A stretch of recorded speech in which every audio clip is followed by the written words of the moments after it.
თავდაცვის მინისტერიალამდე ერთი დღით ადრე განცხადებას აკეთებს ნატოს გენერალური მდივანი იენს სტოლტენბერგის ბრიფინგს პირდაპირ ეთერში გთავაზობთ. ეს კიდევ ერთი ტყუილია. ჩვენ შეწუხებულები ვართ, რომ მოსკოვმა შესაძლოა სრულ ოპერაცია დაიწყოს, რომელიც მოიცავს ქიმიურ იარაღს. უკრაინელი ხალხი მამაცად იბრძვის. ისინი იცავენ თავიანთ სახლებს და თავიანთ მომავალს.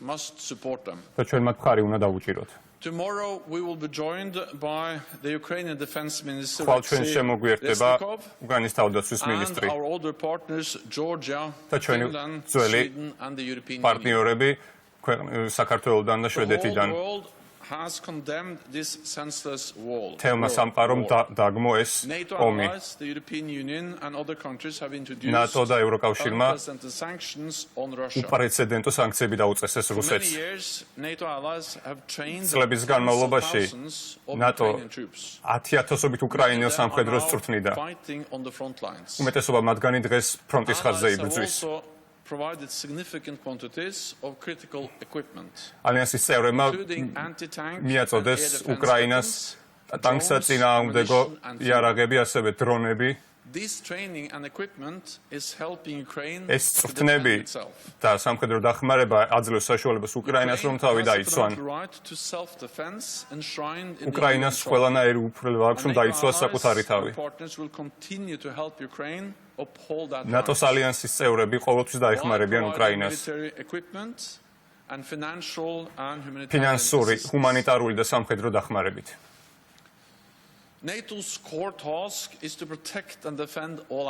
ნატოს მთავარი მიზანია, რომ დაიცვას თავისი ალიანსი.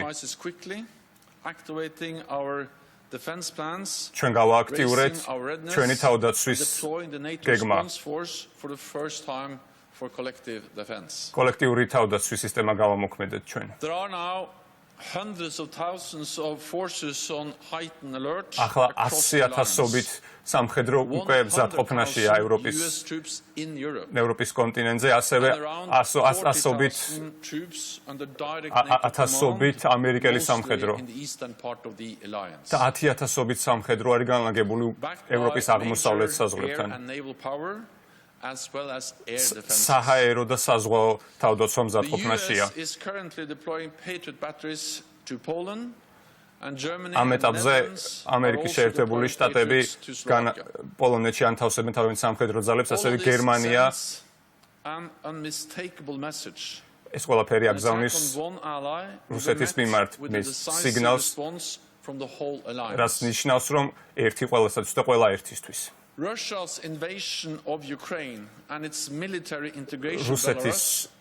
რუსეთის თავდასხმა უკრაინაზე და ასევე ბელარუსის ჩართულობა ამ პროცესებში ახალ პრობლემებს ქმნის. ჩვენ უნდა გადავეწყოთ ნატოს სამხედრო ბაზა იმისათვის, რომ შევეგუოთ ახალ გამოწვევებს.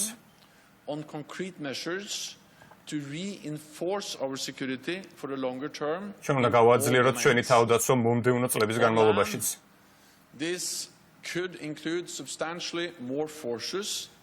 ეს გულისხმობს ევროპის აღმოსავლეთ ნაწილში, ნატოს აღმოსავლეთ ნაწილში კიდევ უფრო მეტ სამხედრო აღჭურვილობას და სამხედრო ძალას.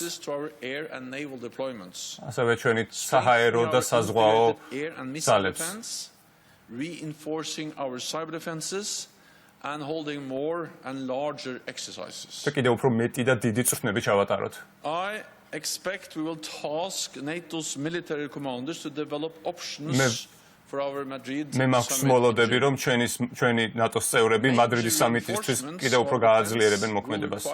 Major increases in investment. ეს გულისხმობს ინვესტიციების გაძლიერებას. And other allies have already announced they are stepping up.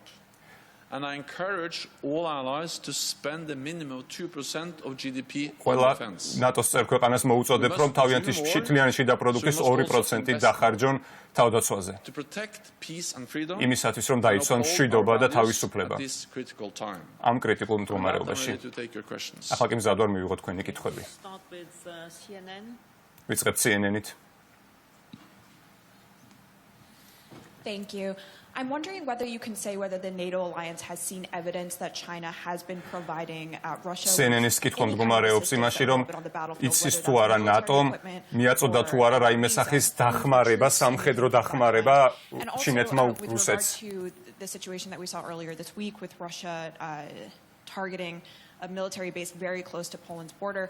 I'm wondering what you can say about the kind of red lines and whether Քენი აზრი გვაინტერესებს იმასთან დაკავშირებით, რომ consequences if რა მოხდება იმ შემთხვევაში თუ რუსეთი გადავა წითელ ხაზებს ამ შემთხვევაში გულისხმობს პოლონეთს. ჩვენი მთავარი პასუხისმგებლობა არის, რომ დავიცვათ ნატოს ყველა წევრი ქვეყანა. მათ შორის 30 ქვეყანაში მყოფი მოსახლეობა. და რომ დაუწმუნდეთ, რომ ეს გავაკეთოთ ახლა, ასეთ რთულ სიტუაციაში. რაც გულისხმობს რუსეთის ინტერვენციას უკრაინაში. ჩვენი სამხედრო ძალები სად არიან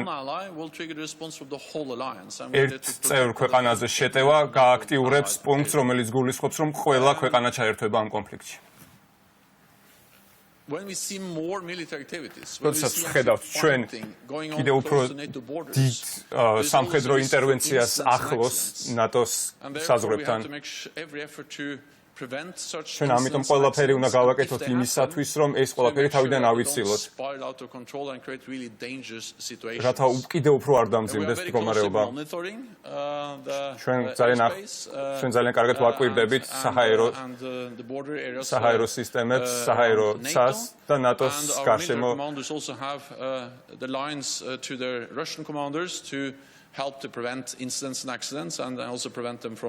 ყველაფერს ვაკეთებთ იმისათვის, რომ არ გაგვექცეს მდგომარეობა და არ მოხდეს ესკალაცია, რაც შეეხება ჩინეთს. ჩინეთი უნდა შეუერთდეს დანარჩენ მსოფლიოს. დაგმონ რუსეთის ინტერვენცია უკრაინაში. ნებისმიერი დახმარება რუსეთს, თუნდაც ეს იქნება ეს სამხედრო დახმარება, კიდევ უფრო დაამძიმებს მდგომარეობას და კიდევ უფრო გაუწევს მეტ პროვოცირებას რუსეთის აგრესიას სუვერენულ უკრაინაში. და კიდევ უფრო მეტად გაზრდის ომის მასშტაბებს, სადაც ათასობით მშვიდობიანი მოსახლე იღუპება. ჩინეთს აქვს ვალდებულება რომ დაემორჩილოს საერთაშორისო კანონებს და დაგმოს რუსეთის აგრესია უკრაინაში.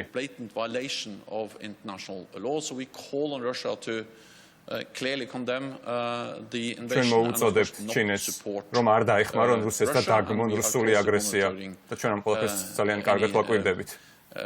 Signs of support from China to Russia. We'll go to the National News Agency of Ukraine over there. Ukraine's სააგენტოს კითხვა. Dmitry Shkurko, National News Agency of Ukraine. Secretary General, NATO have a glorious story of supporting some countries to prevent დახმარებიან სხვა ქვეყნებს, როგორც ეს მოხდა სარაევოში და კოსოვოში. What is the threshold for NATO when the Russian killings will overcome that threshold to NATO for direct involvement? And გააკავებს ნატოს იმისას, რომ პირდაპირ ჩაერთოს ამ კონფლიქტში. თუ მიყვებით რუსულ რიტორიკას, ისინი არ გაჩერდებიან უკრაინაში. ამიტომაც კითხვა მდგომარეობს შემდეგში. არის თუ არა სწორი დრო იმისათვის, რომ ჩაერთოს ამ ყველაფერში, ამ კონფლიქტში და დაამარცხოს რუსეთის პროპაგანდისტული მანქანა. ვიდრე ევროპის დედაქალაქებში ჩამოვარდება რუსული ბომბები. ნატო წლების განმავლობაში ეხმარებოდა უკრაინას, განსაკუთრებით მაშინ, როდესაც 2014 წელს პირველად შევიდა უკრაინა რუსეთში. რუსეთი უკრაინაში. ამერიკამ, კანადამ 10,000-ობით უკრაინელი სამხედრო მოამზადა. ახლა ისინი მამაც სურათ იბრძვიან და წინააღმდეგობას უწევენ რუსულ ძალებს. გონია რომ ეს ამ წლების განმავლობაში ჩადენილმა ჩვენმა დახმარებამ გააძლიერა უკრაინული სამხედროების ძალა, რომელიც ახლა არის კიდევ უფრო ძლიერი, კიდევ უფრო მეტად შეიარაღებული და კიდევ უფრო მეტად გაზრდილი. მოხარული ვარ, რომ ჩვენ ნატოს წევრების წევრმა ქვეყნებმა მოახერხეს უკრაინის არმიის გაძლიერება.